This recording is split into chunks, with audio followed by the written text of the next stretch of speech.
সৰু ইলিশ মাছ এই না কেনেকৈ কাটছে এইটো ইলিশ মাছটো চাওঁ সৰু ইলিশ মাছ নদীৰ ব্ৰহ্মপুত্ৰ নাখায়টো মাছ পেলাই দিয়ে নাখায় নাখায় এইটোৰ কাইটটো কেনে জানো নাঙলৰ নিচিনা কাইটটো নাঙল এইটো নাখায় এইটো ইলিশ মাছ কেনেকৈ মজা পায় না ব্ৰহ্মপুত্ৰ নদীত কাইটটো কাটা খাই গেল তাৰমানে কোনটো কাইট এটা নাঙলৰ নিচিনা কাইটটো আছে নাঙলৰ নিচিনা কিন্তু কাইটটো নাঙল যেনেকা যে চেম তেনেকা এইটো ইলিশ মাছ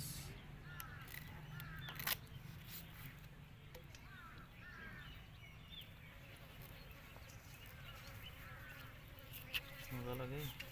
6 7 8 9 10 ৰমজান আলি 11